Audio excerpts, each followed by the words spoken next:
지금 보시는 것은 태평양 전쟁이 진행 중인 1942년 9월에서 10월의 남태평양 세격 분포도입니다. 먼저 라바울과 뉴브리튼 섬이 일본군의 남태평양 근거지이고 솔로몬 제도의 부겐빌섬 북단과 남단을 일본이 장악하고 있고 솔로몬 제도 중간쯤에 레카타만에 일본군 수상기 기지가 있습니다. 그리고 과달카나를 장악하기 위한 미군과 일본군 간의 전투를 지금 계속 다루고 있습니다. 또한 뉴기니에서 남쪽으로 내려가면 호주가 있는데 뉴기니 남쪽 해안을 장악하기 위한 일본군과 연합군의 전투가 코코다 트랙과 미른만에서 벌어졌고 미른만을 침공한 일본 해군 육전대는 패하고 맙니다. 남태평양에서 일진일퇴의 공방전이 벌어지고 있는 사이 유럽 동부전선에서는 역시 전쟁의 전환점이 될 스탈린그라드 전투가 진행 중이었고 북아프리카에서는 엘 알라메인 남쪽의 연합군이 롬멜이 지휘하는 추축군의 공격을 저지했고 또한 연합군 지휘부는 1942년 11월을 목표로 북아프리카 모로코와 알제리를 공격할 토치 작전을 계획 중이었습니다. 이렇게 1942년 여름에서 가을로 넘어가는 시점은 추축국 군대의 연전연승의 끝이 보이고 연합군이 서서히 반격을 가하는 때였습니다. 이제 수비하는 비해병대가 공격하는 일본군에 대항해 테나루 전투와 에드슨 등선 전투에서 두 차례에 걸쳐 큰 승리를 거둔 1942년 9월 중순에 과달카날로 돌아가 보도록 하겠습니다.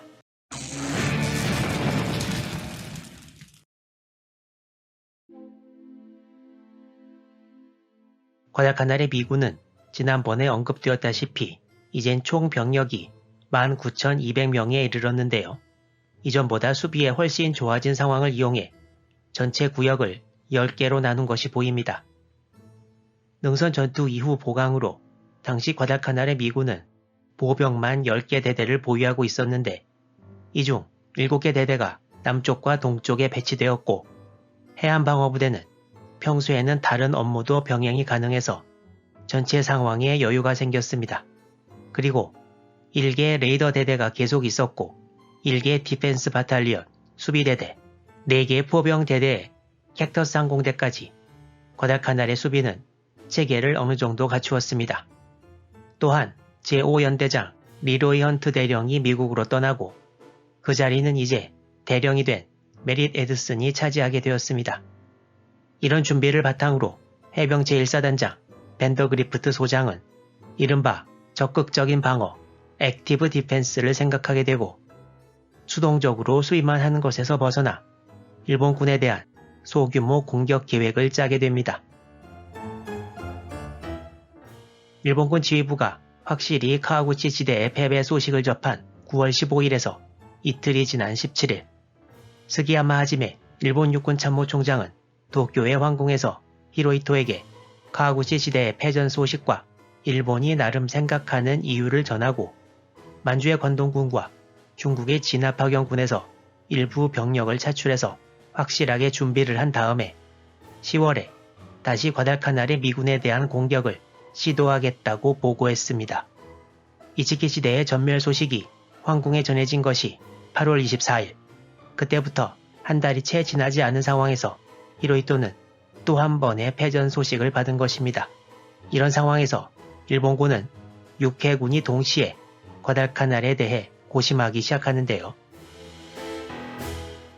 일본 육군과 해군은 과달카날의 탈환을 위해 보내질 병력으로 당시 인도네시아에 있던 마루야마 마사오 중장 휘하의 제2사단 그리고 태평양 전쟁 시작 이후 홍콩과 인도네시아 작전에 투입되었던 제38사단 병력의 일부를 주축으로 하는 총병력 약 17,500명과 화포 176문을 과달카날로 보내기로 하고 미군 진지에 다시 한번 공격을 가할 예정일을 10월 20일로 잡습니다. 이는 모든 병력과 무기 그리고 물자의 수송을 최소 공격일로부터 일주일 전 그러니까 10월 13일까지는 마쳐야 했고 이는 계획을 세웠을 시점으로부터 시간이 약 한 달도 남지 않았다는 것을 의미했습니다.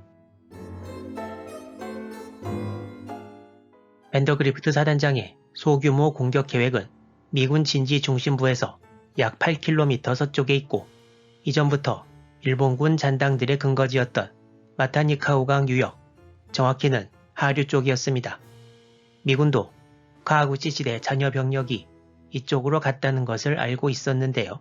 다음 공격을 위한 일본군의 증원 부대의 도착이 계속되고 있는 정황도 보여서 이 공격에서 미군은 이 지역에서 일본군에 최대한 혼란을 주는 것을 목적으로 했습니다.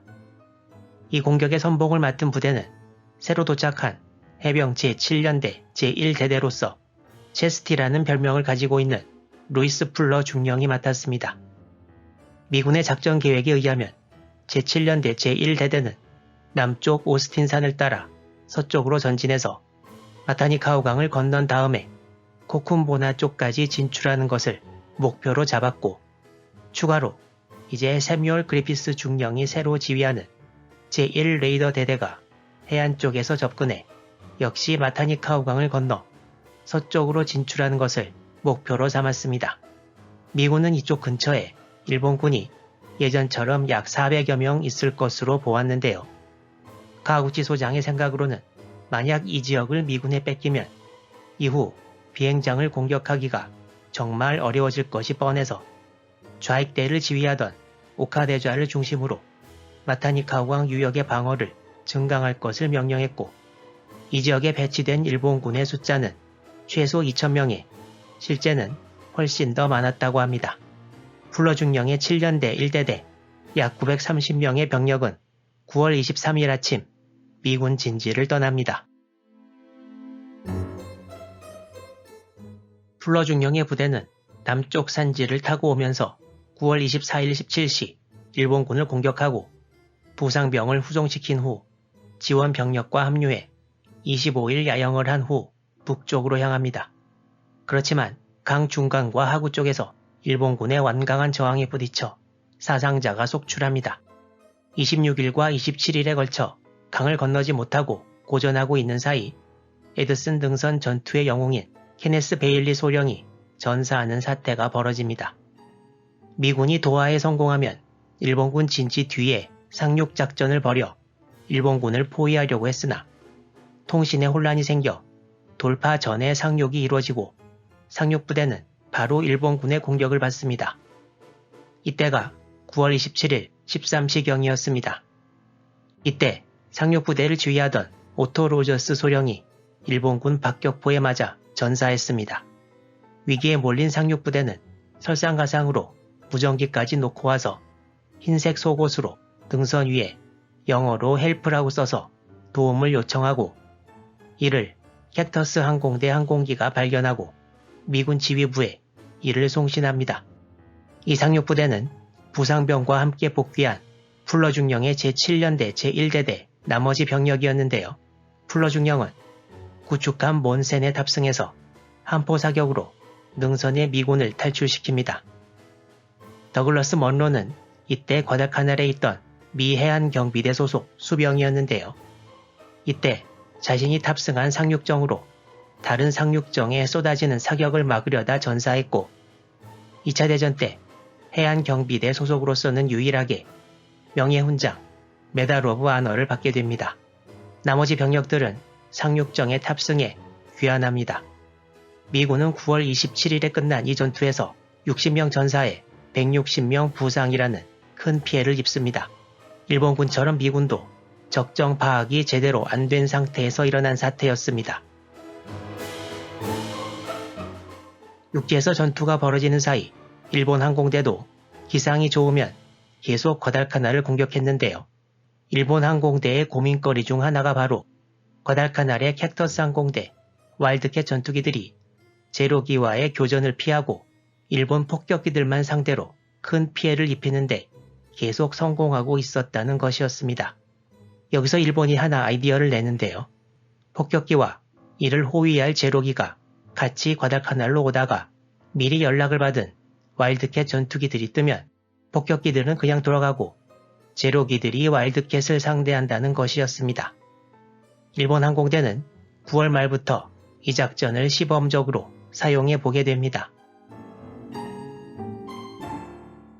10월 3일 제로기 27기와 폭탄을 싣지 않은 일식 육상 공격기 15기가 과달카날로 오다가 폭격기들은 돌아가고 제로기들만 미군 전투기를 상대하기 위해 들이닥쳤습니다. 짙은 구름 속에서 제로기들은 9기씩 3개의 편대로 나뉘어졌고 무전기가 없는 관계로 서로 간의 통신도 할 수 없는 상황이었습니다. 이때 3만 피트 상공에서 기다리고 있던 와일드캣 전투기 5기가 제로기 9기로 이루어진 편대 위에 나타나 공격을 시작했습니다. 와일드캣 5기의 공격으로 제로기 5기가 순식간에 격추되어 버립니다. 다른 제로기들 중 3기가 핸더슨 비행장을 공격했지만 대공포화를 맞고 1기가 격추되고 나머지 2기가 라바울로 돌아갔으나 손상 정도가 심해 폐기 처분되었습니다.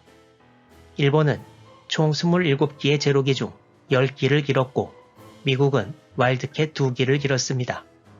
이때 일본 항공대 조종사 중 하나였던 아베 켄니치는 제로기를 보면 도망가기 바빴던 와일드캣 전투기들이 제로기를 보고 싸움을 걸어오는 경우가 많아지자 놀랐다는 기록을 남기기도 했습니다. 이렇게 과달카날을 두고 육지와 공중에서 일진일퇴의 공방전이 벌어지는 사이 일본은 다가올 전투에 대비해 과달카날에 계속 병력을 증강시키는 작업을 합니다. 더욱 재미있어지는 과달카날에서의 앞으로의 상황 전개 계속 지켜봐 주시기 바랍니다.